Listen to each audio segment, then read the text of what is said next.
Jack allait crever. Il le savait. Si c'était pas la clope, ce serait le petit gris, le flingue préféré de Jones, le Mac du New Paris, son ennemi juré. Jack avait buté son fils. Il l'avait bien mérité, ce petit merde, toujours en train de se défoncer à la coke et de baiser les putes de Jones. Jack était sûr qu'il irait en enfer. Il y a 10 ans, il avait buté un prêtre, un enfant de salaud qui abusait des petits du catéchisme.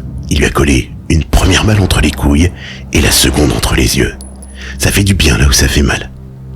Jack, c'était pas le genre de mec que tu fais chier dans la rue. La gueule cassée, grand, costaud, avec un manteau en cuir plus noir que le pire de tes cauchemars. Son regard te glace le sang, autant que le colt à sa ceinture. Jack avait fait ce qu'il avait à faire, maintenir la paix entre les dealers du quartier Mosbeck et les putes du New Paris. Putain, Jones, pourquoi tu leur as fait du mal? Elles veulent juste un peu de fric. C'est pas la peine de les tenir par la coque. Jones va crever, seul, au fond d'un trou, et il n'y aura personne pour lui sauver la mise. Durant l'hiver 93, Jones avait commis une erreur, le genre d'erreur qui te coûte la vie. Ce connard avait laissé s'échapper une de ses putes. Elle avait tout balancé aux flics. Les poulets, putain, quelle bande de planqués. Mis à part bouffer des donuts et mater des belles kitty au café de la rue Coltrane, il y avait pas grand monde qui voulait sauver le monde. Bref, la tempe de Jones était collée sur le flingue de Jack. Le métal froid, l'odeur de la poudre. Il allait crever.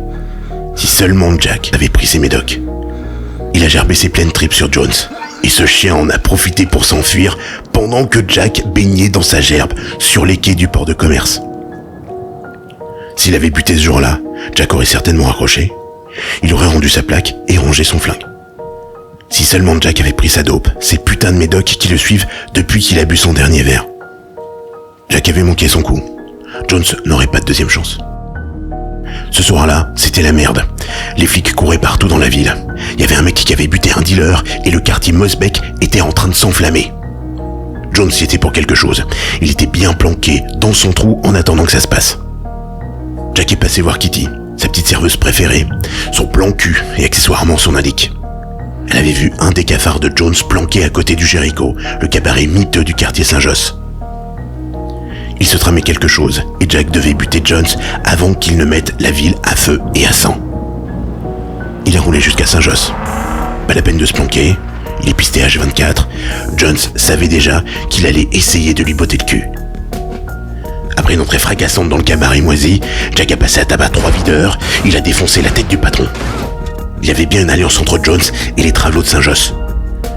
Jones essayait de rameuter tout le monde à sa cause et il contrôlerait bientôt la ville. Putain, la coque est maître du monde, on dirait. Jones n'était pas dealer, il se servait de la poudre juste pour créer la dépendance de ses chiens galeux. Il faisait ce qu'il voulait avec la vie de ces connards. Les flics n'avaient pas encore compris que Jones était à Saint-Josse. Jack était seul, avec sa clope et son flingue. Il était tard, trop tard. C'était l'heure du jugement dernier pour Jones. Il allait crever dans les plumes d'Akamaré. Quelle merde. Jack allait enfin pouvoir accrocher. Il voulait aller jusqu'au bout, buter Jones. Jack savait qu'il le suivrait en enfer. Les escaliers du Jericho étaient noirs. Jack avait niqué le compteur électrique pour passer les portes automatiques. Il en avait profité pour buter Shelby, le petit videur teigneux qui lui avait fait sauter une dent avec un poing américain un soir où Jack avait vidé un verre de trop. Jack était devant la porte du sous-sol. Une fois défoncé, ce sera la boucherie, les cris, les balles, le sang. Il allait tous les buter. La serrure a sauté en une seule fois, juste un coup de latte. Et Jones était là, seul, comme un con, les yeux défoncés avec sa poudre au nez. Jack était déçu. Il voulait du sang. Il se contenterait d'atteindre son but. Jones a sorti son flingue, le petit gris, il tremblait, il savait qu'il allait crever. Mais il ne savait pas comment. Jack remit son colt en place, desserra sa ceinture et lui péta le bras en un coup de gueulasse. Voiture 48, ça pardonne pas. Le flingue de Jones était par terre. Jack va lui faire payer toutes ces années de souffrance. Pour Magali, la pute de la rue Bergère, qui est morte dans une poubelle. Pour Elena, elle avait à peine 16 piges, putain. Et pour toutes les autres qu'il avait fait souffrir et qu'il avait baisé avant de les tuer. Jack ne sort pas son flingue, il veut lui arracher la tête à main nue. Il lui décroche d'abord une canine, et après c'est l'abattoir. Des coups de plus en plus forts, des cris de plus en plus aigus. On aurait dit un travelot, pauvre merde. Il va mourir comme il est né, dans un trou à rats, dans le sang et la déchéance. Jack a fini son boulot. Il manque un œil à Jones, et mis à part en bouffer de la soupe par la trachée, il ne pourra plus faire grand-chose, si seulement il était encore vivant. Jack avait enfin atteint son but. Il avait buté Jones. Il l'a fait souffrir, autant que cette pourriture avait fait souffrir ses filles. Jack allait crever, il le savait. Peut-être pas aujourd'hui, mais il partira en enfer. Son grand pote Satan ne l'a pas encore appelé. Finalement, pas question de raccrocher.